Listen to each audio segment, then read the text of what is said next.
ప్రాముఖ్యమైన విషయాన్ని మీ ముందు ప్రకటించాలని, మీతో పంచుకోవాలని ప్రత్యేకమైన భారం కలిగి ఉన్నాం. చదవబడిన లేఖన భాగంలో ఈ ప్రత్యేకమైన మాట కనబడుతోంది. మీరందరూ ఒక్క భావముతో సువార్త విశ్వాస పక్షమున పోరాడుచు తగినట్లుగా ప్రవర్తించుడి. ఏ ఫిలిప్పీయులారా, ఫిలిప్పీ పట్టణమందున్న క్రైస్తవ సమాజమా, మీరు సువార్తకు తగినట్లుగా ప్రవర్తించండి. సువార్త ప్రకటించుచున్న మనం, సువార్తను నమ్ముచూ ఉన్న మనం, సువార్తను నమ్మి బాప్తిస్మం పొందిన మనం సువార్తకు తగినట్లుగా ప్రవర్తించాలి అంటున్నాడు. సువార్తకు తగినట్లుగా ప్రవర్తించుట అనేది ఒక విశాలమైన అంశం. సువార్తకు తగినట్లుగా ప్రవర్తించడం అనే విశాలమైన అంశంలో ఎన్నెన్నో భిన్న విభిన్నమైనటువంటి విషయాలు అందులో ఉన్నాయి. సువార్తకు తగినట్లుగా ప్రవర్తించడంలో ఒక భాగం, ఒక ప్రత్యేకమైనటువంటి అంశం ఏమిటంటే సువార్త పక్షమున పోరాడుట. We are soldiers of Christ who are willing, who are dedicated to fight on behalf of the gospel of Jesus Christ. మనము సువార్త పక్షముగా పోరాడవలసిన ఆవశ్యకత ఉన్నది. ఈ రాత్రి కాలమందు నేను ప్రకటిస్తూ ఉన్నాను, నా యవన ప్రాయంలో, నా బాల్య ప్రాయంలోనే ఈ మహాపోరాటానికి నన్ను నేను అర్పించుకున్నాను, అంకితం చేసుకున్నాను. I have decided that I will spend my lifetime fighting for the gospel of Jesus Christ.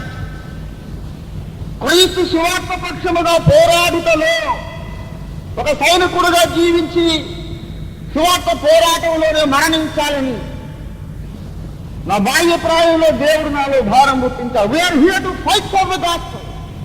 ఎందుకో తెలుసా? సువార్త పక్షముగా పోరాడవలసిన అవసరం ఎందుకు కలిగింది? అనేకులు సువార్తకు విరోధంగా పోరాడుతున్నారు కనుక ఈనాడు మనం సువార్త పక్షంగా పోరాడాల్సి వచ్చింది. There are forces and persons, organizations in this world that are fighting against the gospel. సువార్తకు విరోధంగా పోరాడే వాళ్ళు ఉన్నారు కాబట్టి సువార్త పక్షముగా పోరాడే వాళ్ళు కావాలి. ఇప్పుడు అదే ఫిలిప్పీ పత్రిక 3వ అధ్యాయం 18వ వచనంలో ఈ మాట మాట్లాడుతున్నాడు పౌలు. అనేకులు శిలువకు శత్రువులుగా నడుచుకొనుచున్నారు. అనేకులు క్రీస్తు సువార్తకు శత్రువులుగా నడుచుకొనుచున్నారు. క్రీస్తు సంఘం కల్వరి కొండలో యేసు పొందిన ఆ భయంకర శ్రమలో నుండి పుట్టింది. క్రీస్తు ప్రభు యొక్క సంఘం, క్రీస్తునందున దేవుని సంఘం శిలువ శ్రమలో పుట్టింది. అపోస్తలులు పొందిన శ్రమల ద్వారా వ్యాపించింది. సంఘం బలహీనపడింది. ఎప్పుడంటే సుఖాలు ఎక్కువైనప్పుడే బలహీనపడిపోయింది. అసలు మా గుర్తు చెబుతున్నాను, మీరు మమ్మల్ని పాడు చేయాలనుకుంటే మీరు మమ్మల్ని బాగా సుఖపెట్టడం, మేము పాడైపోతాం. దేవుడి స్తోత్రం. నిజంగా పాడు చేయాలనుకుంటే ఏం చేయండి, మమ్మల్ని బాగా సుఖపెట్టేసేయండి, మేము పాడైపోతాం. కానీ మమ్మల్ని మీరు ఎంత కష్టపడి కొంత బలపడిపోయి దేవుని స్తోత్రం కలిగి ఉన్నదా. హల్లెలూయా.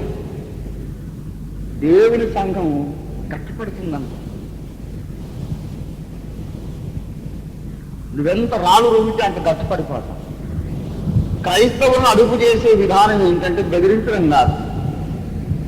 మీరు ఎంత హింసిస్తే, ఎంత బెదిరిస్తే అంత ఎక్కువగా వ్యాపించిపోతుంది సత్యం. దేవుని స్తోత్రం కలుగును కాదు. శ్రమ అనేది క్రైస్తవుడికి ఎప్పుడు భయం పుట్టించదండి. ఆది సంఘము నార్పుటకు నుంచి ఆ దుష్ట నీరు అధిపతి చెలరేగి గర్హించి, ఆది సంఘము నార్పుటకు నుంచి ఆ దుష్ట నీరు అధిపతి చెలరేగి గర్హించి. నీరు అన్నాడు, క్రైస్తవ సంఘం అనేదే భూమి మీద లేకుండా తుడిచేస్తానన్నాడంట. అసలు మీరు ఇప్పుడు ఉన్నాడా? సంఘం ఉంది, దేవుడి స్తోత్రం కలిగిందిగా. ఆకాశము కింద భూమి మీద యేసు అనే నామము లేకుండా చెరిపేస్తాన్న ప్రతి వాడిని దేవుడు తుడిచిపెట్టేశాడండి. ఆ మాట అన్నవాడు అడ్రస్ లేకుండా పోయారు. సంఘం ఇంకా లోకమంతా వ్యాపించి ఏం స్తోత్రం కలిగినదా. సంఘం అనే వృక్షానికి శ్రమలే ఎరువు. మీరంతా హింసిస్తే అంత ఎక్కువైపోతుంది. మీరు చూడండి, నేను ఛాలెంజ్ చేసి చెప్తున్నాను. మార్కెట్లో మీరు క్రైస్తవులందరూ బాగా కొట్టేసేయండి, ఇకంతే మార్కెట్ మొత్తం క్రైస్తవులు అయిపోతారు. దేవుడి స్తోత్రం లేదు. హల్లెలూయా. పశ్చిమ గోదావరి, తూర్పు గోదావరి, ఇండియా మొత్తం ఇంటర్నేషనల్ అయిపోతారు అంతే. దేవుడి స్తోత్రం కలుగునుగా. హల్లెలూయా. అదంతా అది తిరకాసు. మరి అదే లోకానికి అర్థం కావట్లేదు.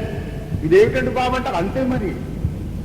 ఎందుకంటే దేవుని ఆలోచన వేరు, మన ఆలోచన.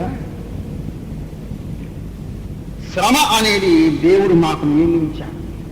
ఈ లోకానికి, పిచ్చి లోకానికి అర్థం కాలేదు. అందుకొరకు సైతాను గాడు ముందు తప్పడు చేశాడు.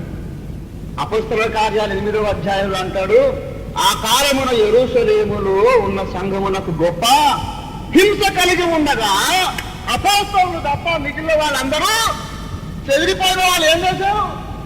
సువార్త వాక్యం ప్రకటించుతూ వెళ్ళారు. దేవుని స్తోత్రం కలుగునుగా. హల్లెలూయా. ప్రకటించిన వాళ్ళు, ఆ బయలుదేరి పారిపోతున్న వాళ్ళు వెళ్ళ చోటల్లో కొంతమంది క్రైస్తవులుగా చేశారు. సైతాను గారికి అర్థమైపోయింది, అవి బాబోయ్ ఈ హింసలు పెట్టకుండా బాగుంది. క్రైస్తవులంతా ఒట్టి యెరూషలేములోనే ఉండేవాళ్ళు. అనవసరంగా వాళ్ళు హింసించి క్రైస్తవుల్ని హింసిస్తే సైతాను గాడు కొరిగి పెట్టి తలగోక్కున్నట్టు. బుర్రకాయ మీద దురద పెడితే గోక్కోవాలి మామూలుగా అంతే. పొయ్యిలోంచి కొడుకు తీసి గోక్కున్నాడు, అది పర్మనెంట్ గా గోక్కుంటాడు అనమాట. అంతే ఫైనల్ గోక్కోవడం. మరి మళ్ళీ జన్మలో దురద రాదు, గోక్కని పని అంతే. పర్మనెంట్ పరిష్కారం అయిపోయింది. ఆడికి అర్థం అయిపోయింది. అయ్యి బాబోయ్ తప్పడడికి వేశారో బాబు మనం. ఇట్లాగా వీళ్ళని పాడు చేయాలంటే ఒకటే ఒక వీళ్ళకు బాగా డబ్బులు, రాజకీయాధికారం, ఏమండి పలుకుబడి అంతా ఇచ్చేద్దాం, వీళ్ళు పాడైపోతారు. అట్లాగే అది పాడైపోయింది. రోమా ప్రభుత్వ చక్రవర్తి ఎప్పుడైతే క్రైస్తవుడు అయ్యాడో, ఆ తర్వాత పోపుదే సర్వాధికారం అని ప్రకటించాడు. వాటికన్ సిటీలో ఉన్నటువంటి ప్రపంచ క్రైస్తవ కేంద్రం బాగా కోటాను కోట ధనరాశులతో తులతూగన ఆరంభించిందో, ఇకంతే క్రైస్తవ సంఘం ఏమైపోయింది? చిమ్మ చీకటి పాలై. నిరుపేదలుగా ఉన్నప్పుడు క్రైస్తవులు విస్తరించారు. ధనవంతులయ్యాకనేమో క్షీణించి, రాయగమ్మలు తిన్నప్పుడేమో ఫలించారు, విస్తరించి వ్యాపించారు. అయ్యా నువ్వే దేవుడి తర్వాత నువ్వని అందరూ సన్మానించినప్పుడు క్రైస్తవులు బలహీనమైపోయారు. అందుకే శ్రమలను ప్రేమిస్తున్నాను నేను. దేవుని స్తోత్రం కలిగిన కాక. హల్లెలూయా. నా నిమిత్తము జనులు మిమ్మల్ని నిందించి, హింసించి, అబద్ధముగా చెడ్డ మాటలెల్లా పలికినప్పుడు మీరు ధన్యులు, పరలోకమందు మీ బహుమానం అధికమగును. దేవునికి స్తోత్రం కలుగును కాక. హల్లెలూయా. దేవుని బిడలారా, ఆ దుష్ట నీరు అధిపతి గురించి పాతకాలం పాటండి. పాత పాటలు నేర్చుకుని దండం పెడతాను. కానీ అదేంటో మనం అంతా ఈ రోజుల్లో ఉప్పు లేని పప్పుచారు మొహమాటానికి తిన్నట్టు ఈ కొత్త పాటలు ఎక్కువైపోయి అసలు ఉన్నాటం వెళ్ళిపోయింది సంఘం నుంచి. ఆ రోజుల్లో పాతకాలంలో వాయిద్యాలు లేదు, ఏమి లేవు. ఒకటి దమ్ము కొట్టుకుని ఒక్కడే పాడుకునేవాళ్ళు. దమ్ము కొట్టి, కంచెర కొట్టి, చప్పట్లు కొట్టి పాడితే పరిశుద్ధాత్మ దిగొచ్చేసాడు. దేవుని స్తోత్రం కలిగిన దాకా. హల్లెలూయా. పాత పాటల్లో మంచి రమ్యత, మాధుర్యం, అభిషేకం ఉంది. రాసిన వాళ్ళ తల మీద నూనె పాటలోకి వచ్చింది. ఆ పాట పాడుకుంటే ఇప్పుడు మన లోపలికి ఆ తైలం వచ్చేస్తుంది. దేవుని స్తోత్రం కలిగినగా పాడుతానా? ఆది సంఘమున అర్పుటకు నుంచి ఆ దుష్ట నీరు అధిపతి చెలరేగి గర్వించి, ఆది క్రైస్తవ భక్తుల స్తంభముల గట్టి తారుబోసి, ఆది క్రైస్తవ భక్తుల స్తంభముల గట్టి తారుబోసి, అగ్నిని ముట్టించి కాల్వంగా, ఆ సంఘమిచ్చే అధిపతి అప్పుడే నశించే. క్రైస్తవుండా కదలి రావయ్యా, కలుషాత్ములకు ఈ శిలువ శక్తిని దాటవేమయ్యా. సువార్త పక్షముగా పోరాడుటలో పౌలు ఏం చేశారంటే వాదించి దాన్ని స్థిరపరిచారు. ఒక మాట నాకు వినబడింది, క్రైస్తవులు విషయం దాగి బతికితే నేను నమ్ముతాను. నేను గ్యారెంటీగా చెప్తున్నాను, విషయం దాగి బ్రతికినా నువ్వు నమ్మవు. నమ్మదలుచుకోనుడు ఎట్లా నమ్మడు, నువ్వు నమ్ముతావని నాకు గ్యారెంటీ ఏంటి? ఏమో నమ్మవేమో, నాకేం తెలుసు. ఇదేదో మంత్రశక్తి అంటావు. జనం ఎటువంటి మొండి మనుషులంటే ఇవి ఏం చేసినా నమ్మనోళ్ళు నమ్మరండి. ఏది నమ్మాలనుకుంటారో అది నమ్ముతారంట. ఒక ఆయన అన్నాడు, అసలు కన్యకు పుట్టడం ఏంటండి, కన్యకు ఎలాగ పుడతారు ప్రకృతి విరుద్ధంగా అన్నాడు. నన్ను నేనన్నాను, మరి చెవులోంచి ఎట్లా పుడతారు?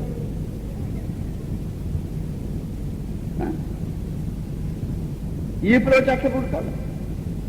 ఒక మొగాయిలో అన్నట్టు కూడా ఉన్నారు. దాటి అదెట్లా సాధ్యం? మొగాడు అన్నాడని నమ్ముతారు, చెవులోంచి పుట్టాడని నమ్ముతారు, ముక్కులోంచి పుట్టాడని నమ్ముతారు, కానీ కన్నుకు పుట్టాడంటే నమ్మాలనుకున్నది ఎంతో అపదిడ్డంగా నమ్ముతావు. నీకు ఇష్టం లేని ఎంతో రుజువు చూపెట్టినా. నేను చెప్తున్నాను, సైకాలజీ అంతా తెలిసితో చెప్తున్నాను. A man always believes what he wants to believe, not what is rational, not is what is reasonable. ఎన్ని చూపెట్టినా సరే నమ్మవంటే. ఒక ఆయన అన్నాడు, యేసు ప్రభు వారు చనిపోయిన వాళ్ళని లేపాడని మీ బైబిల్లో ఉంది. యేసు ప్రభు మార్పు చెందలేదు అంటారు కదా. ఇప్పుడు ఒక శవాన్ని మీ ముందు పెడతాను, మీరు లేపగలిగితే కనుక మేమందరం క్రైస్తవం అయిపోతాం. నేనన్నాను, నేను చచ్చిన లేపనంతే. ఎందుకో తెలుసా, నువ్వు నమ్మితే నమ్ము, నాకు ముట్టకు పోవయ్యా. నువ్వు నమ్మాలని నేను లేపాలని అవసరం నాకే ఉంది. నేను వాడిని లేపాలనుకో ఈ కథింతరకు ఆగదు. ఇంకోరు వచ్చి ఇంకో శవం చేస్తాం. ఏమండి, ప్రతివారు వచ్చి మా నాన్నమ్మ వచ్చిపోయిందని మీరు లేకుండా అంటారు. లేపాలనుకో గొడవ, వాళ్ళ మెనమామం లేక మా నాయనమ్మ ఎందుకు లేకుండా వాడే నేను చూడటం నేను కాదా అని వీరు గొడవ తట్టుకోలేదు. వీళ్ళు నాన్నమ్మ లేపాను అనుకో, ఎల్లుండి ఇంకో మా తాతగారు వచ్చేది లేపమంటాడు. నేను ప్రతి వాళ్ళు లేకపోయింది అనుకో, గవర్నమెంట్ వాళ్ళు నన్ను అసలు అరెస్ట్ చేసి లోపల పెడతాను. ముందే జనాభా సమస్య చచ్చిపోతే నువ్వెక్క దొరికావు బాబు. అసలే ప్రాబ్లం ఉంది. ఉన్న వాళ్ళకి తిండి లేదు, చచ్చిపోతే పోయేదే మేము సంతోషపడుతుంటే, అందరూ లేపుతా కూర్చుంటే జనాభా సమస్య ఏమైపోతుంది, నిరుద్యోగ సమస్య, ఆహారం లేదు, తిండి లేదు. అందుకని మేము లేపం. ఏమి స్తోత్రం లేదు. ఇది అంతులేని కథ, అర్థమైందా? ఒకవేళ ఒక అందరి ఒక కుంటో నీ దాకా పట్టుకొస్తానండి, నువ్వు బాగు చేస్తే నేను బాగు చేయనంటే. ఎందుకంటే ఇప్పుడు కుంటాన్ని బాగు చేసి ఇంకో రేపు క్యాన్సర్ కూడా వస్తాడు. వాడిని బాగు చేయకపోతే లేనిపోయిన గొడవ. మొన్న వాడిని బాగు చేసి నన్ను బాగు చేయమని దెబ్బలాడతాడు. దెబ్బలాడకపోతే అందరినీ బాగు చేస్తా పోతుంటే లోకంలో డాక్టర్లు మొత్తం వచ్చి నన్ను సాగుకొడతారు. ఎవరుగా డాక్టర్ మా ప్రాక్టీస్ అంతా నువ్వు బయలుదేరిన తర్వాత దివాలా తీసింది మా ప్రాక్టీస్ అంతా నన్ను చంపేస్తాను. అందుకని మేము లేపమంటే మేము ఎవరిని బాగు చేయి, దేవుని స్తోత్రం.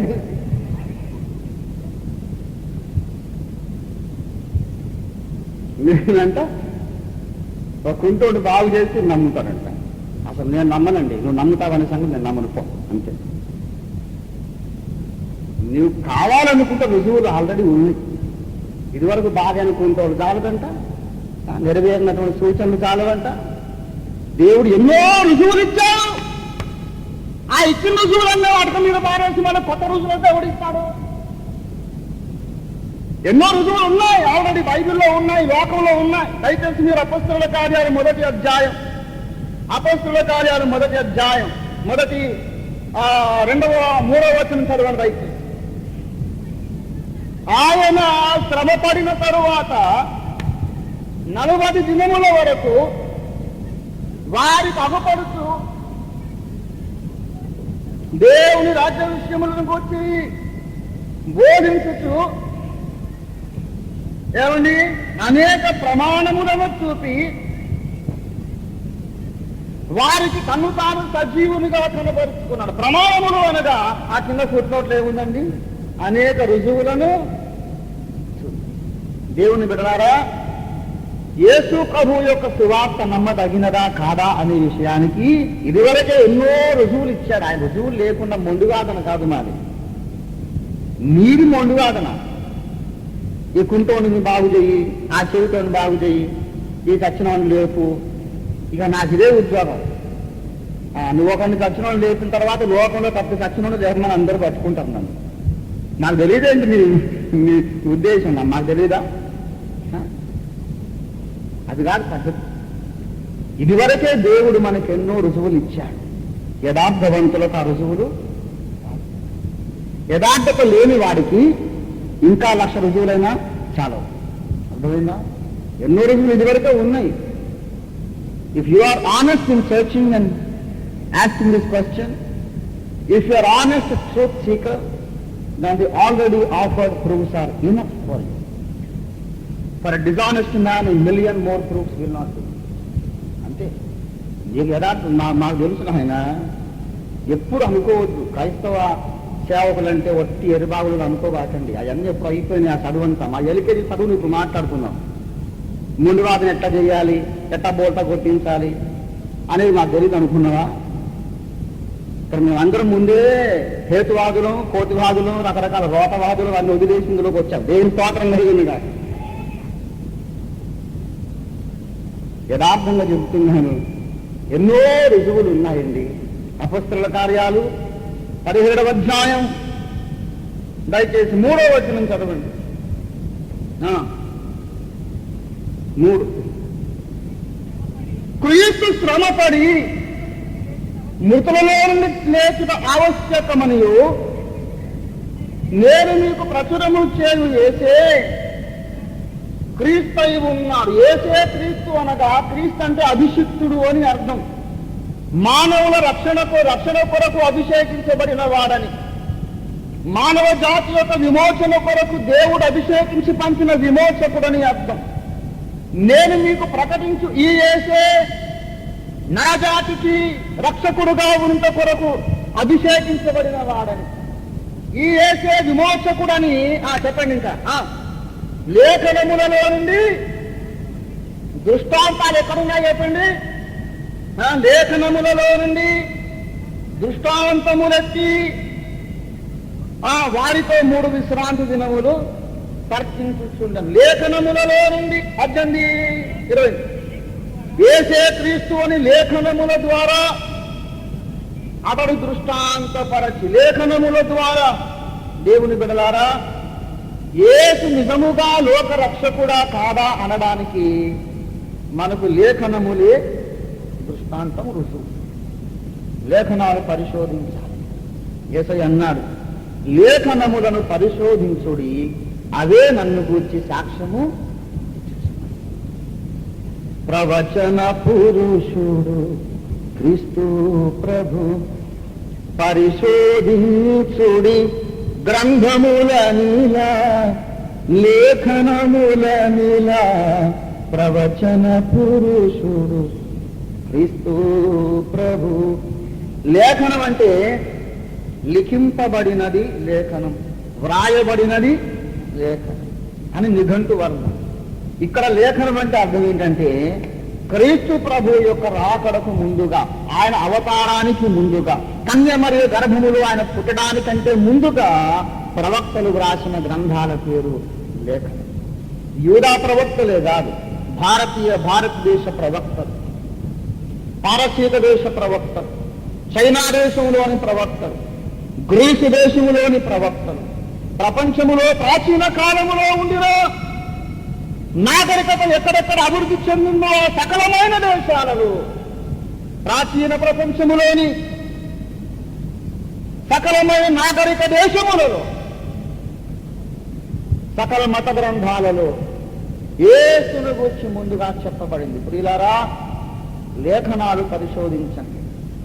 యేసు ప్రభు యొక్క విశేషత ఏమిటి, విశిష్టత ఏమిటి?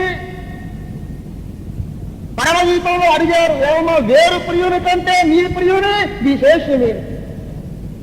ఈ రోజుల్లో అనేకులు అడుగుతున్నారు, దేవతలు పడిన వారు అనేకులు ఉన్నారు కదా, వేరు దేవతల కంటే యేసు దేవుని విశేషమేంటని అడుగుతున్నారు. ఎన్నో ఉన్నాయి చెప్పుకోవాలంటే, దాని ఒకటి మాత్రం చెబుతున్నాను ఈ రాత్రి కాలం. అవతారము కంటే ముందుగానే ఆయన యొక్క జన్మము, జీవితము, మరణము, తిరిగి లేచుట, సకలమైన సంగతులు యేసు లోకములు అవతరించడానికంటే 1000 సంవత్సరాలు ముందుగానే వ్రాయబడి తూచా తప్పకుండా ఆ తరువాత నెరవేరినాయి. ఇలాంటి చరిత్ర ప్రపంచంలో ఇంకా ఏ ఇతర ప్రవక్తకు కానీ, మత సంస్కర్తకు కానీ, మత స్థాపకునికి కానీ లేదు లేదు లేదు. అవతారాలు అనబడిన వారు చాలా మంది ఉన్నారండి.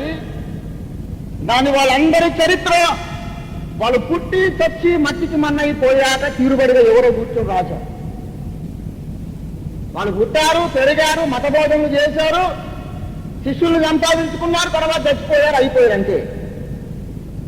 కథ ముగిసింది. ఆ తర్వాత 30 ఏళ్ళకో 50 ఏళ్ళకో ఒక 100 ఏళ్ళకో ఎవరో ఒక శిష్యుడు కూర్చొని మా గురువు గారి సన్నతిగా రాశారు, తర్వాత రాశారు. కానీ యేసు ప్రభు వారి జీవిత చరిత్ర ముందుగా వ్రాయబడి తరువాత నెరవేరి. ఈ రుజువు చాలదా? ఇప్పుడు కుంటోడు కొత్తగా నడిపించాలి. నీవు యథార్థవంతుడివైతే యేసు చరిత్ర ముందుగానే రాయబడిందన్న ఒక్క విషయం నీకు సరిపోవాలి. ముందుగానే యేసు ప్రభు పుట్టినప్పుడట మత్తయి సువార్త 2వ అధ్యాయం ప్రారంభ వచనం చదవండి. రాజైన హేరోదు దినములలో యేసు పుట్టిన పిమ్మట ఇదిగో ఏ దేశపు జ్ఞానులు, తూర్పు దేశపు జ్ఞానులు యెరూషలేముకు వచ్చి, యూదురాజుగా పుట్టినవాడు వాళ్ళకెట్టా తెలుసు. యెరూషలేములో యూదా దేశంలో వచ్చి మాట అడగాలని వాళ్ళకి ఎవరు చెప్పారు? విమోచకుడెక్కడ, రక్షకుడెక్కడ? వెతుక్కుంటూ వచ్చారు. యూదుల రాజుగా పుట్టిన వాడు ఆయన ఎక్కడున్నాడని వాళ్ళు వచ్చారు. అసలు వాళ్ళకి ఎవరు కబురు పెట్టారు? ఎవరు కబురు అంటారండి? ఎలా తెలుసు వాళ్ళకి? మేము తూర్పు దిక్కులో ఆయన నక్షత్రము చూచి ఆయనను పూజింప వచ్చి. తూర్పు దిక్కు నక్షత్రం ఉందంట ఒకటి.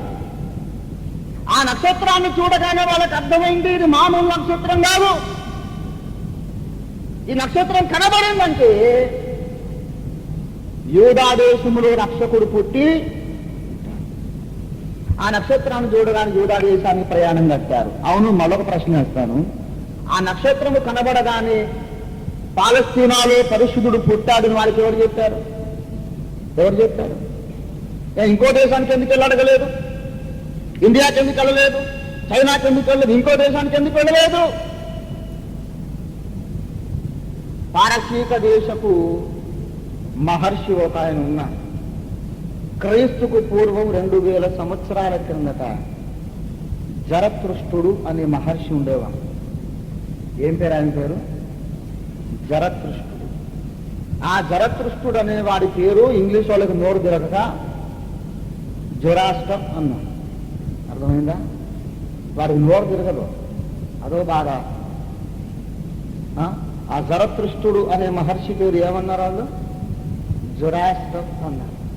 ఆ జొరాస్టర్ అనే మహర్షి ధ్యానం అప్పటికి ఇంకా అబ్రహాము కాలం అన్నమాట. అబ్రహాము దేవుడు పిలుస్తున్నాడు, అబ్రహామా నువ్వు బయలుదేరుము, నీకు ఆకాశ నక్షత్రం లాంటి పిల్లల్ని ఇస్తాను, నీకు చూపించబోయే దేశానికి బయలుదేరి వెళ్ళమన్నాడు. యెహోవా దేవుడు అబ్రహాముకు బయలుపరుచుకుంటున్న దినాలలో ఆ రోజుల్లో పారసీక దేశం, ఇప్పుడు ఇరాన్ అని చెప్పుకుంటాం, చూశారు, ఇరాన్ ఆ దేశంలో ఆనాడు అంటే ఈనాటికి దాదాపు 4000 ఏండ్ల కిందట, యేసు పుట్టక ముందు 2000 ఏండ్ల కిందట ఆ జరతుష్ట మహర్షి ధ్యాన ముద్రలో ఉండగా ఆయన మస్తిష్కంలో ఒక మెరుపు మెరిసింది. పరలోకము నుంచి దేవుడు మాట్లాడాడు, ఆయన గ్రంథంలో రాశాడు. విమోచకుడు ఈ భూమి మీద భూమధ్యపురమైనటువంటి పాలస్తీనాలో పుడతాడు. ఆయన పుట్టినప్పుడు తూర్పు దిక్కున ఒక తేజోమానమైన ప్రకాశమానమైన తేజోవంతమైన ఒక నక్షత్రం ఉదయించబోతుంది. గ్రంథం రాశాడు జొరాస్టర్ గారు. పారసీక మత గ్రంథకర్తయో జొరాస్టరు ప్రవచించెను నాడే. పారసీక మత గ్రంథకర్తయో జొరాస్టరు ప్రవచించెను నాడే. పరమాత్ముడు ధర అవతరించగని సుతురతని నక్షత్రము మీరని. పరమాత్ముడు ధర అవతరించగని చూతురతని నక్షత్రము మీరని. ప్రవచన పురుషుడు క్రీస్తు ప్రభు పరిశోధించుడి గ్రంథముల నీలా. ప్రవచన పురుషుడు క్రీస్తు. జొరాస్టర్ ఎప్పుడో రాశాడు, వాళ్ళ గ్రంథం చదువుకుంటా ఉన్నారు. పరమాత్ముడు భూమి మీద పుడతాడట, ఆయన అవతారం ఎత్తినప్పుడు ఈ లోకానికి రక్షణ కలుగుతుందంట. మరి ఆయన పుట్టినట్లుగా మనం ఎలా తెలుసుకోగలమంటే తూర్పు దిక్కున అంతవరకు ఉన్న నక్షత్రాలు కాక మరింత తేజోవంతమైన ఒక మహానక్షత్రం పుడుతుందట అని వాళ్ళు కనిపెడుతూ ఉన్నారు. గ్రంథం చదువుకుంటున్నారు, తూర్పు దిక్కున చూస్తా ఉన్నారు. గ్రంథం చదువుకుంటున్నారు, తూర్పు దిక్కును చూస్తా ఉన్నారు. 2000 ఏళ్ళు కనిపెట్టారు. ఒకనొక దినాన్ని తెల్లవారుజామున ఈ జ్ఞానులందరూ ఒకరికొకరు మేలుకొల్పుకున్నారు. లేవండి లేవండి లేవండి లేవండి, అదిగో మన ఇన్నాళ్ళు కనిపెట్టిన నక్షత్రం తూర్పున ఉదయించింది. జరతుష్ట మహర్షి 2000 ఏళ్ల కిందట చెప్పినట్లుగా 2000 ఏళ్లుగా మనం వేదంలో చదువుకున్నట్లుగా ఇదిగో నక్షత్రం పుట్టింది. ప్రయాణం కట్టండి, పాలస్తీనాలు రక్షకుడు పుట్టాడు. దేవుడి స్తోత్రం కలుగునుగాక. హల్లెలూయా. తీరా వాళ్ళు వచ్చి హేరోదుని అడిగితే అసలు ఆ సంగతి హేరోదు తెలియదు. ఏంటేమిటి, రక్షకుడు పుట్టాడు యూదుల రాజు ఎవరండి? నేను రాజుని ఇక్కడ బతికే ఉన్నానుగా. ఒకవేళ పుడితే కనుక మా నాన్నగారు ఈ మధ్య గర్భిణిగా లేదు, రాజుగారు పుడితే మా అంతఃపురంలో పుట్టాలి. రాణిగారేం నిలబెట్టినట్టుగా నాకు తెలియదే. రాజుగారు పుడితే నాకు తెలియకుండా ఎక్కడ పుడతాడు? ఇదేదో కుట్రలాగా ఉంది. నా కులంలో, నా వంశంలో, మా రాజభవనంలో, మా అంతఃపురంలో రాజుగారు పుడితే అర్థం చేసుకుంటాను, ఆ యువరాజు వారని పట్టాభిషేకం. ఎక్కడో పుట్టాడా?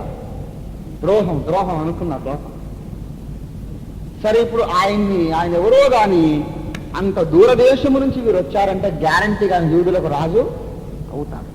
అంటే మన సింహాసనం పూర్తయిపోతుంది కదా. గనక ఆ కుర్రవాడిని చంపేయాలనుకున్నాడు ఎవరు? హేరోదు రాజు. ఇప్పుడు ఆ కుర్రవాడు అడ్రస్ ఎలా దొరుకుతుంది? సైనికులారా, భటులారా, మీరందరూ రండి, దేశమంతా గాలించి ఆ విమోచకుడు ఎక్కడ పుట్టాడో నాకు అడ్రస్ మీరు పట్టుకురమ్మని పంపించవచ్చు కదా. కానీ అలాగ పంపించలేదు. ఆ రక్షకుడు ఎక్కడ పుట్టాడో ప్రాచీన గ్రంథాలు పరిశోధించమన్నాడు. దేవుని స్తోత్రం కలుగునుగాక. హల్లెలూయా.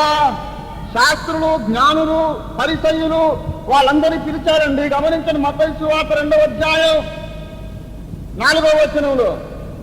కాబట్టి రాజు ప్రధాన యాజకులను, ప్రజలలో ఉండు శాస్త్రులను పిలిచి, క్రీస్తు ఎక్కడ పుట్టేను అన్నాడా? పుట్టును కొమ్ము తాకు పుట్టేను అన్నాడా? పుట్టును కొమ్ము తాకు కొమ్ము పెట్టాడు. పుట్టును అంటే క్రీస్తు ఎక్కడ పుట్టును అని వారిని అడిగితే అర్థం ఏంటి? ఎక్కడ పుడతాడని రాయబడింది మన గ్రంథాల్లో. అది దేవునికి స్తోత్రం కలుగునుగా. మన గ్రంథాల్లో ఏమని రాయబడి ఉందండి? ఎక్కడ పుడతాడు? వాళ్ళ గ్రంథాలన్నీ చదివి మీకా 5వ అధ్యాయం తీశారు. యూదాదేశపు బెత్లెహేమ, ఇశ్రాయేలును ఏలబోవాడు నీలో నుండి పుట్టినని ప్రవక్త చెప్పాడు. దానికి మీరు అక్కడెక్కడ వెదకొద్దండి, బెత్లెహేములో వెదకండి, దొరుకుతాడు. దేవునికి స్తోత్రం కలుగునుగాక. హల్లెలూయా. రంజితోఫీర్ గారు మీ అడ్రస్ ఎక్కడండి అని మిమ్మల్ని అడిగాను అనుకోండి, మీరు నన్ను అడిగారు అనుకోండి, ఏమండి మీ అడ్రస్ ఎక్కడంటే, నా అడ్రస్సు మీరు ఫలానా పురాణంలో చదువుకున్నంటే మీరు ఏమంటారు, ఇది పిచ్చి పెట్టిందంట. మీ అడ్రస్ పురాణంలో ఉండటం ఏంటి? చెప్పాలి మర్యాద. హైదరాబాద్లో కుక్కట్పల్లి ఫలానా హౌస్ నెంబర్ అని చెప్పాలి. ఇప్పుడు నా అడ్రస్, ఆయన అడ్రస్ పూర్వకాలము రాయబడిన ఒక గ్రంథంలో ఉంటుంది. అక్కడ ఏమండి అసలు ఒక 100 ఏళ్ళ, ఒక 1000 ఏళ్ల కింద ఓపీ గారు పుడతారని, ఒక 100 ఏళ్ళ 50 ఏళ్ల కింద కూడా తెలియదు పుడతాడని, వాడి పేరు ఓఫీరని పెడతారని, వాడిలా ఉంటాడని, పొట్టిగా లావుగా ఉంటాడని ఎవరికి తెలుసా? మనం పుట్టేసిన దాకా ఎవరికి మన సంగతే. ఇక మన అడ్రస్ ఎట్లాగా ఉంటుంది పాత గ్రంథాల్లో? ఇదిగో సర్వ విశ్వ చరిత్రలో ఈయన అడ్రసు ఆయన పుట్టక మునిపే వ్రాయబడిన గ్రంథాల్లో వ్రాయబడినటువంటి చరిత్ర ఒక యేసుకు మాత్రమే ఉంది. దేవునికి స్తోత్రం కలుగునుగాక. యేసు ఎక్కడ పుట్టాడు? రక్షకుడు ఎక్కడ పుట్టాడు? క్రీస్తు ప్రభు అవతారానికంటే ముందు 500 ఏండ్లకు పూర్వమే మీకా ప్రవక్త ప్రవచించాడు, బెత్లెహేములో క్రీస్తు పుడతాడు. దేవునికి స్తోత్రం కలుగునుగాక. హల్లెలూయా. మీకా ప్రవక్త ప్రవచిస్తున్న ఆ రోజుల్లోనే బౌద్ధ మత స్థాపన జరిగింది. దాదాపుగా మీకా ప్రవక్త, గౌతమ బుద్ధుడు దాదాపుగా సమకాలీనులు, దర్ కాంటెంపరీస్. గౌతమ బుద్ధుడు క్రీస్తు కంటే ముందు 500 ఏళ్లకు ముందు, మహమ్మద్ ప్రవక్త క్రీస్తు తర్వాత 500 ఏళ్ళకి. గౌతమ బుద్ధుడు ఆయన జీవించిన కాలంలో మహామహారాజులు, చక్రవర్తులందరూ ఆయన శిష్యులు అయ్యారు. ఎందుకంటే క్షత్రియుడు కదా. ఈ కులపిచ్చి ఒకటి ఉందిగా మనకి బాగా. ఎవడైనా సాక్ష్యం చెప్పిన దానికంటే మన కులము రక్షింపడి సాక్ష్యం చెప్తే మనం ఎక్కువ సంతోషపడతాం. మనకు ఆ పిచ్చ ఉంది. ఇంకా చెప్పుకోం ఒప్పుకోం, కానీ మా వాళ్ళే పక్క వాళ్ళకి చెప్పుకుంటాం. ఆయన యేసును హెచ్చిస్తున్నారనే సంతోషం కంటే వీడిది నా కులం అన్న సంతోషమే మా వాళ్ళే అనే సంతోషం. గౌతమ బుద్ధుడు రాజకుమారుడు గనుక, సిద్ధార్థుడు కదా, అంతకుముందు శాక్య వంశంలో పుట్టిన ఒక క్షత్రియుడు గనుక ఆ మహారాజులు, చక్రవర్తులందరూ కూడా నా కులమోడేనని చెప్పి ఆయన మతాన్ని ఆదరించారు. గనుక ఆఖరి సందేశం ఏదన్నా మాకు చెప్పి మమ్మల్ని తరింపజేయవలసిందని చెప్పి ఆయన బతిమాలారు. అప్పుడు 2 వృద్ధాప్యంలో గౌతమ బుద్ధుడు అన్నాడు ఏమిటంటే, నాయనులారా, నా జీవిత కాలం అంతా అన్వేషణలో గడిచిపోయింది, అసలు సత్యం నాకు ఇంకా గోచరం కాలేదు.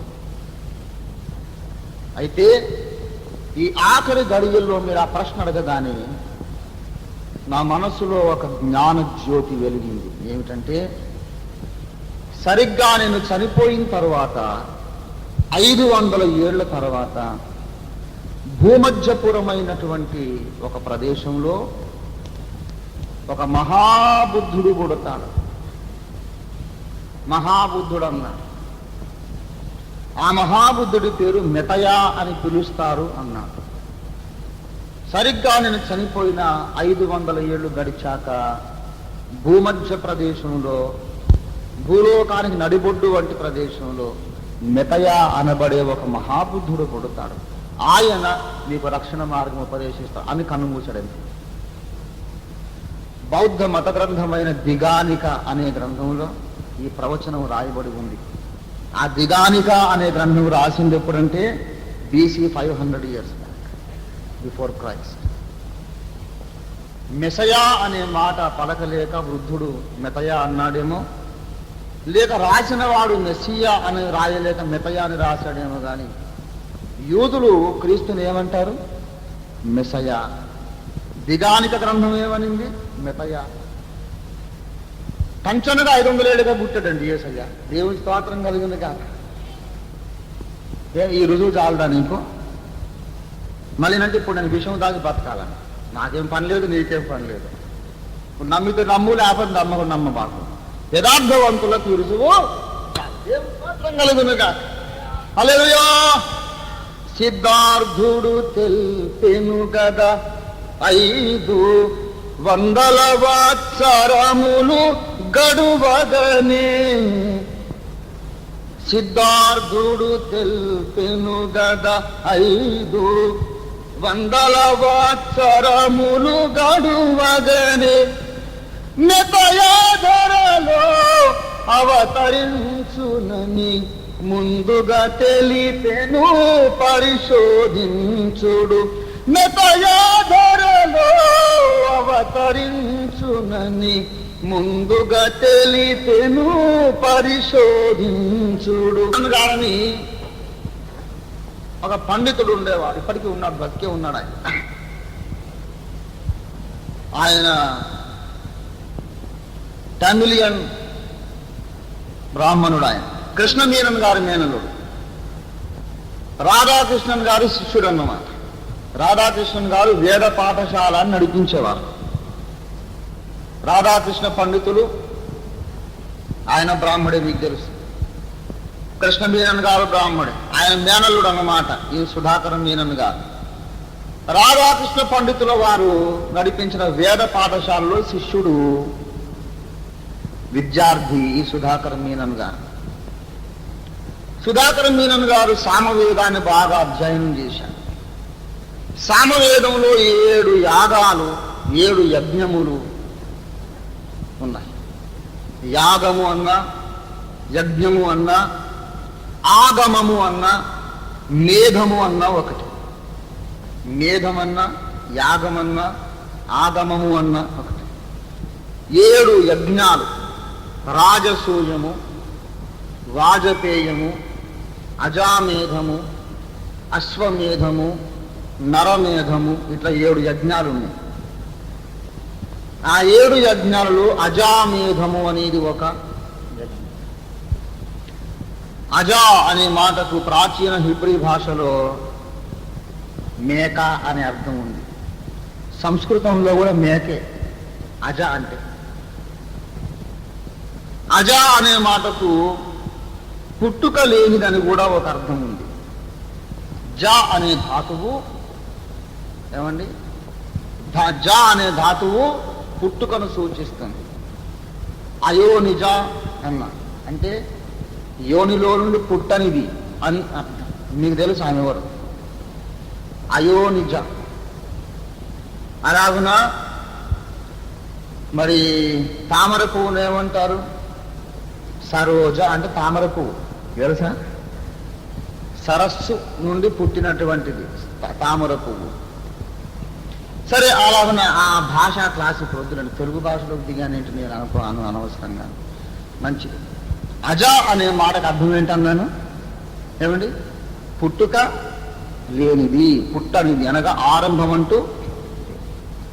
మరొక అర్థం అజా అంటే మేక. ఈ అజామేధం అనే యజ్ఞంలో ఏం చేయాలంటే సామవేదంలో రాస్తున్నమాట.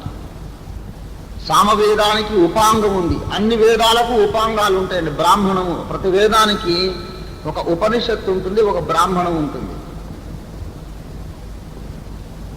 అయితే సామవేదానికి ఉన్న ఉపాంగం పేరు తాండీయ మహాబ్రాహ్మణం అనే ఉపాంగము. పాత నిబంధన, కొత్త నిబంధన చూసారా మనకి? అలాగనమాట. పాత నిబంధనలోని అనేక విషయాలు కొత్త నిబంధనలో పౌలు భక్తుడు వ్యాఖ్యానిస్తాడు కదా.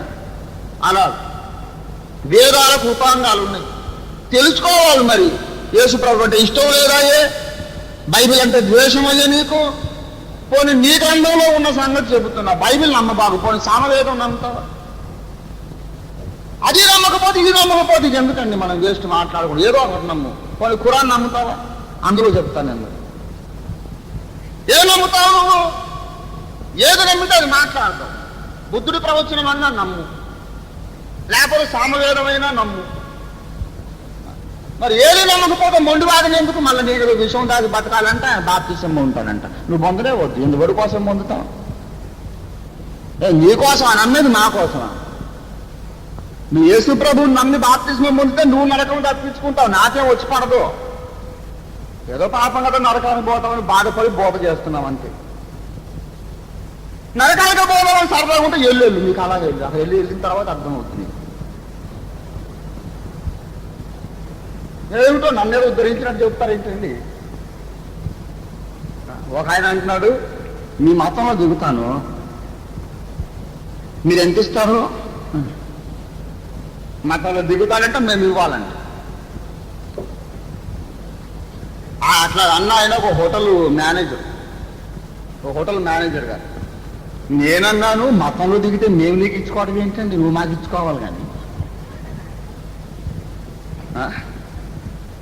ఎవరన్నా మీ హోటల్కి వచ్చి నేను మీ హోటల్లో పూరి తింటే మీరు నాకు ఎంత ఇస్తారు అన్నాను అనుకో, నీకు ఎలాగుంటుంది? వీడికి మెంటలు వచ్చిందని అనుకుంటావు. ఏంట్రా నువ్వు పూరి తింటే నేను నీకు ఇచ్చుకోవాలా? బుద్ధి ఉందా లేదా? నాకు పిండి ఖర్చు, నూనె ఖర్చు. నేను పూరి నీకు చేసి కష్టపడి వడ్డించినందుకు నేను నాకేమన్నా బిల్లు కట్టి వెళ్ళాలి. అర్థమైందా? నేను ఇంత కష్టపడి ఖర్చు పెట్టి సువార్త నీకు ప్రకటించినందుకు, ఈ గొప్ప రక్షణ నీకు ఇచ్చినందుకు నువ్వు మాకు ఏదన్నా కొంచెం ఇచ్చిపోవాలి, అంతేగాని మేము నీకు ఇచ్చుకోవాలా? ఏమండి, నేను మీ హోటల్లో పలావు తింటే మీరు నాకు ఎంత ఇస్తారు? అర్జెంటుగా పట్టుకెళ్ళి మెంటల్ హాస్పిటల్లో అడ్మిట్ చేస్తాడు. అర్థమైందా? మేము నీకు ఇచ్చుకోవడం ఏంటి? ఈ మహా గొప్ప రక్షణ ఉచితముగా నీకు అందిస్తున్నందుకు నువ్వు మాకు ఇచ్చుకో ₹1 కోటి. దేవుని స్తోత్రం కలుగునుగా. ఎన్ని కోట్లు ఇచ్చినా తక్కువే, దేవునికి స్తోత్రం. మీరు ఏదో పోనీ కదని వదిలేస్తుంటే ఏమిటో రెచ్చిపోతున్నారు. క్రైస్తవులు అంటే ఎరుబాగులోలు కాదు. దేవునికి స్తోత్రం కలుగునుగాక. సత్యమును గూర్చి సాక్ష్యం ఇవ్వడానికి మేము లేచాము ఇప్పుడు. దేవునికి స్తోత్రం కలుగునుగాక. సువార్త పక్షమున వాదించుటకు, పోరాడుటకు మేము లేచామంటే. ఇక్కడ కూర్చున్న మీకు అందరికీ చెబుతున్నాను, ఈ పోరాటములో మీరు నాతో పాటు పాలి భాగస్తులై సువార్తకు తగినట్లుగా ప్రవర్తించండి. దేవునికి స్తోత్రం కలుగునుగాక. సువార్త ప్రకటించడానికి సిగ్గుపడొద్దు, సువార్త ప్రకటించడానికి భయపడొద్దు. మన దగ్గర సత్యం ఉందండి, అవతల వారి దగ్గర మొండివాదన ఉంది, బండవాదన ఉంది, కానీ నీ దగ్గర లేఖనం ఉంది. దేవుని స్తోత్రం కలుగునుగాక. హల్లెలూయా. ఆ సామవేదములో బాగా అధ్యయనం చేశాడు ఎవరు? సుధాకర్ మీనన్ గారు. సామవేదంలోని అజామేధం ఏంటంటే ఒక నల్లటి మేకం దేవాలి. అది ఏకరంగు ఉండాలన్నమాట. దానికి వేరే పొడలుగా మచ్చలుగా ఉండదు. ఆ మేక తల మీద బలుసు కంపను చుట్టి కిరీటంలాగా పెట్టాలి. గుడ్డిది కానీ, గూడిది కానీ, కుంటిది కానీ, కాలు విరిగింది, దోషం ఉన్నది పనికిరాదు. నిర్దోషమైనటువంటి మేక. దాన్ని తీసుకువచ్చి తల మీద ముళ్ళ కంపను కిరీటంగా బలుసు కంప చుట్టి పెట్ట, ఒక చెక్క బల్ల మీద దాని 4 కాళ్లలో కీళ్ల మధ్యలో ఉన్న మేకులు దిగ్గొట్టి వేలాడదీయాలి.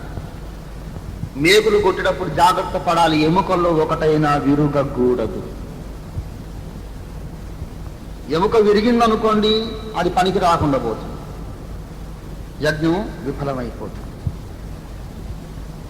4 కాళ్ళలో మేకులు కొట్టాక దానికి కట్టిన పట్టు వస్త్రాన్ని 4 ఋత్విక్కులు అనగా పురోహితులు, పూజారులు, యజ్ఞం చేసేవారు చీట్లు వేసుకొని ఆ వస్త్రాలు పంచుకోవాలి. తర్వాత దాని ప్రక్కలు ఒక పదునైన ఆయుధంతో డొక్కలో గాయం చేయాలి. ఒంట్లో నెత్తురంతా ఓడి చేయాలి.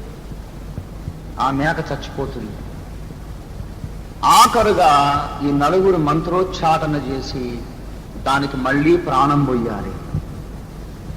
చనిపోయిన మేకకు మళ్ళీ ప్రాణం పోయాలి. పునః ప్రాణ ప్రతిష్ఠ చెయ్యాలని రాయబడి ఉంది. సామవేద తాండియ మహాబ్రాహ్మణంలోని అజామేధపు వివరం చెబుతున్నా. బైబిల్ నమ్మకపోతే అదన్నా నమ్ము. నువ్వే ఇండియన్ అయ్యా, సామవేదం నమ్మకపోతే. దేశభక్తి లేదు, పాడు లేదు, మళ్ళీ మా నీకు వస్తావా?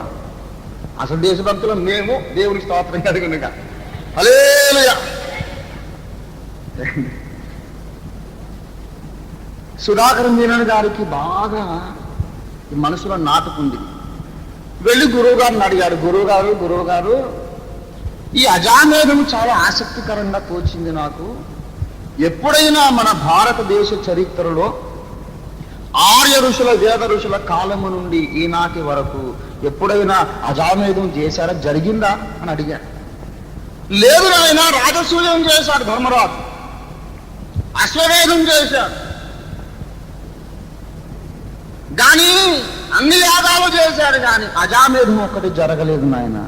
ఎప్పుడు జరగలేదు చరిత్ర. ఎందుకు జరగలేదు? ఎందుకంటే ఇతర యజ్ఞాలలో లేనటువంటి ఒక కఠినమైన నిబంధన ఇందులో ఉంది. ఏమిటంటే చంపిన మేకకు మళ్ళీ ప్రాణం పోయాలి. పునః ప్రాణ ప్రతిష్ఠ చేయాలంటే నరమానవులతో అయ్యేది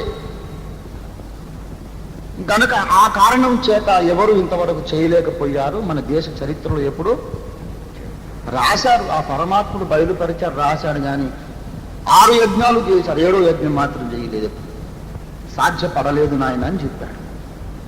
అలాగా మనసులో అది కార్యం చేస్తూ ఉంది. సుధాకర్ మీనన్ గారు ఒకసారి చల్లటి వేళ సాయంత్రం పూట రోడ్డు మీద నెమ్మదిగా నడిచి ఈవినింగ్ వాక్ తీసుకున్నాడు అన్నమాట. ఇలాగే క్రైస్తవ సువార్త సభ ఒకటి జరుగుతుంది. ఒక క్రీస్తు ప్రభు దాసుడు సువార్తికుడు మైకులో సువార్త ప్రకటిస్తున్నాడు. సర్వమానవ పాప పరిహారం కొరకు యేసుక్రీస్తు ప్రభు వారు శిలువ మీద వేలాడదీయబడి కాళ్ళు చేతుల్లో మేకులు కొట్టబడి వేలాడదీయబడ్డాడు. యేసు ప్రభు వారి తల మీద ముళ్ళ కిరీటము పెట్టబడింది. ఆయన ఎముకల్లో ఒకటైన విరుగలేదు. ఆయన ధరించిన వస్త్రాలను ఆ సైనికులు చీట్లు వేసి పంచుకున్నారు. ఆయన ప్రక్కలో బల్లెంతో గాయం చేయబడి రక్తం అంతా ఓడ్చబడింది. ఆయన 3వ దినమున సజీవుడిగా లేచాడు. ఆయన ఆ సువార్తికుడు ప్రకటిస్తుండగా తక్కువని ఆగిపోయాడంటే రోడ్డు మీద. ఏమిటి? ఎముకలు విరుగకుండా మేకులు కొట్టబడి వేలాడదీయబడ్డాడు ఆ చెక్క మ్రాను మీద. తల మీద ముళ్ళ కిరీటమా, ప్రక్కలో బల్లెంపోటు గాయమా, మళ్ళీ బ్రతికి లేచాడా? ఆశ్చర్యపడి వెంటనే సర్వేపల్లి రాధాకృష్ణన్ గారి దగ్గరికి వెళ్ళాడు. గురువు గారి దగ్గరికి వారి ప్రయాణం కట్టాడు. ఏమండి గురువు గారు, అజామేధపు యజ్ఞం ఎక్కడా జరగలేదన్నారు. నిన్న సాయంత్రమే క్రైస్తవ సువార్త సభ ఒకటి జరుగుతుందని అనుకోకుండా ఆ దారే వెళుతూ నేను ఈ మాటలు వినటం జరిగింది. యేసు ప్రభు వారు కల్వరి శిలువ మీద వేలాడి మరణించిన విధానానికి, అజామేధములో మేకను చంపిన విధానానికి చాలా దగ్గరి పోలికలు ఉన్నాయి. అదే ఇదేమో అనుకుంటున్నాను, మీ అభిప్రాయం ఏంటని అడిగాడంట. నాయనా, నీకు సత్యం దొరికింది, ధన్యుడివి, వెళ్ళి అదే నమ్ముకోమన్నాడు. దేవుడికి స్తోత్రం కలిగినగా. హల్లెలూయా. ఎవరో విషయం దాగి బతకాలి, నన్ను దేవుణ్ణి బతుకొచ్చి చూపెట్టాలని పిచ్చి ప్రశ్న వేయలేదు. సామవేదంలో ప్రవచనం ఉంది, క్రీస్తు జీవితంలో నెరవేరుకుంది. వేదములను గౌరవించేవాడు తప్పక యేసు నమ్మి తీరా. నాకలోకములను సృజించిన నాథుడేసుని గొలువరే, మోకరించుచు సిలువదాపున, మోకరించుచు సిలువదాపున శ్రీకృపాలుని బిల్వరే. నాకలోకములను సృజించిన నాథుడేసుని గొలువరే, సంధియము నీకేలగలిగెను సామవేదము చదువరే, సంధియము నీకేలగలిగెను సామవేదము చదువరే. అందునుండు ప్రజాపతెవ్వడు, అందునుండు ప్రజాపతెవ్వడు అరయ యేసుని గానరే. నాకలోకములను సృజించిన నాథుడేసుని గొలువరే. ఆ సామవేద ప్రవచనము యేసులో నెరవేరగా చూశాడు. సుధాకర్ మీనన్ గారు వెంటనే వెళ్ళి బాప్తిస్మం పొందాడు. ఈ దినాన ఆయన పేరు పాల్ సుధాకర్, మీనన్ కొట్టి పారేశాడు. పాల్ సుధాకర్ సర్వ ప్రపంచంలో ఆయన ఇప్పుడు గొప్ప సువార్థికునిగా వాడబడుతున్నాడు. నేను ఆయన కళ్ళారు చూశాను, షేక్ హ్యాండ్ ఇచ్చాను, కలిసి కూర్చొని మాట్లాడుకున్నా. ఆయన సాక్ష్యం నాతో పంచుకున్నాడు. దేవుడి స్తోత్రం కలుగునుగా. హల్లెలూయా. ఒట్టటి కథలు కాదు, అమెరికా పోదు అనుకుంటున్నా. అమెరికా మతం కాదు, ఇది సామవేదపు ప్రవచన నెరవేరు. దేవుడికి స్తోత్రం కలుగునుగా. హల్లెలూయా. యేసు ప్రభువుని ప్రకటిస్తే అమెరికా తొత్తులం అంటావా మమ్మల్ని? ఆ మాటకు మరి సామవేదంలో యేసును కూర్చి ముందుగా రాసిన వాడు ఎవడు తొత్తు? అమెరికా తొత్త? తెలియని మాటను మాట్లాడొద్దు. యేసు అంటే అమెరికా దేవుడు కాదు, ఒక దేశానికి దేవుడు కాదు, ఆయన విశ్వానికి దేవుడు, విమోచకుడు. దేవునికి స్తోత్రం కలుగునుగాక. హల్లెలూయా. యేసు ప్రభు అమెరికా దేవుడు అంటారు. అవును, అమెరికాకు దేవుడే, కానీ అమెరికాకు మాత్రమే దేవుడు కాదు, ఇండియాకు కూడా దేవుడు, ఆఫ్రికాకు కూడా దేవుడు, చైనాకు కూడా దేవుడు, శ్రీలంకకు కూడా ఆయనే దేవుడు. ఏమండి? ఇంగ్లాండ్ కూడా ఆయనే దేవుడు, జపాన్కు కూడా ఆయనే దేవుడు. అందుకే బైబిల్లో సమస్త దేశములారా రండి. దేవుడికి స్తోత్రం కలుగును గాక. హల్లెలూయా.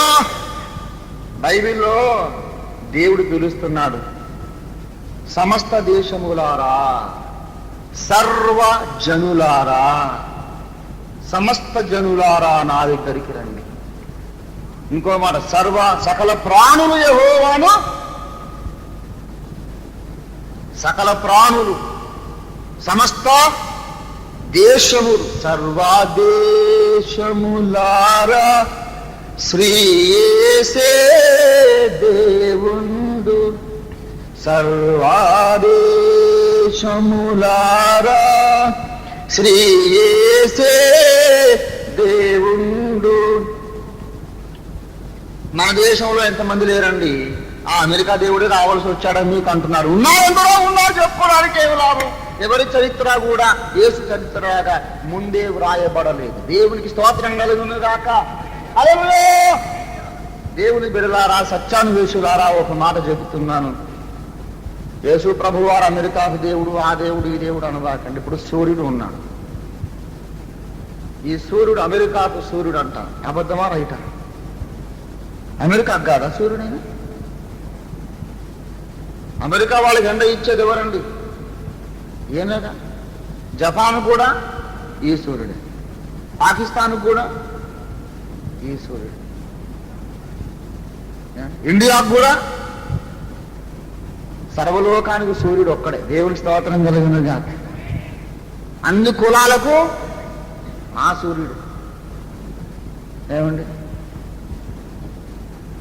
భూసురోత్తములకు ఈ సూర్యుడే, మాలమాది వాళ్ళకు కూడా ఆయనే. మరి సచ్చినట్టు మరి ఏం చేస్తామండి? ఆ మాలవాడు ఆ ఎండలో ఉంటే నేను ఎండలో ఉండను. మాలవాడు నేను ఒక సూర్యకాంతిలో ఉండదమా అంటే మురిగిపోయి సస్తావు ఎక్కడో నీడలో కూర్చుని రోగాలు చేసి, జబ్బులు చేసి.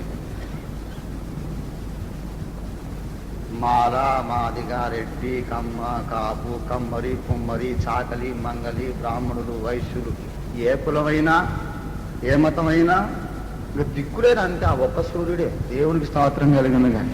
హల్లెలూయా. కురానికో ఏ సూర్యుని పెడితే కురానికో సూర్యుడు ఉండడు. ఒరే వర్షం వచ్చిందిరా, మనం లేచి వ్యవసాయం చేసుకున్నాం, భూమి దుక్కి దున్నాలి, ఈసారి టైంకే వర్షం వచ్చింది పడపడ అని చెప్పి అన్నాడు అనుకోండి తండ్రి. ఈ కొడుకు అంటాడు, నాన్న వర్షం రాగానే సంబరం కాదు, అది మన కులం వర్షమో కాదో కనుక్కో అంటాడు.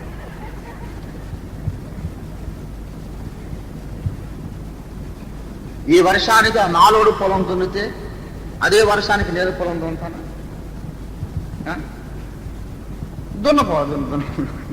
దున్నబాకు, నువ్వే నష్టపోతావు.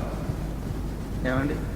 మాలోడి పొలానికైనా అగ్ర కులస్తుడి పొలానికైనా ఒకటే వాన, దిక్కులేదు అంతే. దేవునికి స్తోత్రం కలుగునుగా. గత్యంతరం లేదు. ఏ కులానికైనా వాన ఒకటే, గాలి ఒకటే అన్నట్టు ఒక మాట. అగ్ర కులస్తులారా, ఈనాడు మీరు గాలి పీల్చి వదులుతున్నారు. కర్మ అది ఏ మాలోడు పీల్చి వదిలిన గాలో. ముక్కు మోసుకొని సావండి గాలి పీల్చుకోండి. ఏమండి, ఏ కులమైన గాలి ఒకటే, వాన ఒకటే, ఎండ ఒకటే, దేవుడు ఒక్కడే, ఆయన పేరు యేసు. దేవునికి స్తోత్రం కలుగునుగా. హల్లెలూయా. దేవుని బిడ్డలారా గమనించండి, యేసు అంటే ఏమనుకుంటున్నారో తెలుసా? యేసు అందరికీ దేవుడు, ఆయన విశ్వ విమోచకుడు, ప్రవచన పురుషుడు. సర్వదేశముల మహర్షులు యేసును గూర్చి ముందుగా చెప్పారు. అన్ని దేశముల ప్రవచనాలు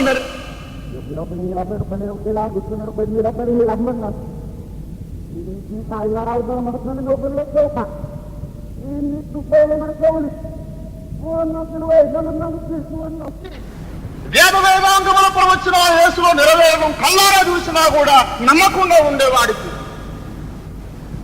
నేను ఒక చచ్చిపోయిన వాడిని లేపినా నమ్మడు, నేను విషయం దాగి బతికినా నమ్మడు. నిజంగా యథార్థవంతుడు అయితే లేఖనములలోని నెరవేర్పుడు దృష్టాంతాలు యేసులో నెరవేరగా చూసి నీ యేసుని నమ్మాలంటే. దేవుని స్తోత్రం కలుగును గాక. హల్లెలూయా, హల్లెలూయా. దేవుని బిడ్డలారా, ఆఖరణ ఒక్క మాట చెప్పి ముగిస్తాను. ఒక ఆయన అన్నాడు, మీరు ఈ మతం చెప్పి దేశం అంతా పాడు చేస్తున్నారండి.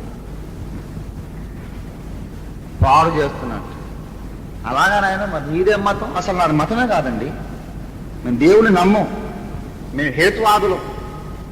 నేను ఏం వాదంట? హేతువాది. మేము నాస్తికులు, మా దేవుడిని మేము నమ్మమండి. ఈ మతం చెప్పి మీరంతా పాడు చేస్తున్నారు. మా నాయనే, నేనన్నాను, మతం చెప్పి నేను పాడు చేస్తున్నానా? ఏమండి, నువ్వేమో ఆ హేతువాదం చెప్పి నువ్వు దేశాన్ని బాగు చేస్తున్నావా? పోనీ మరి.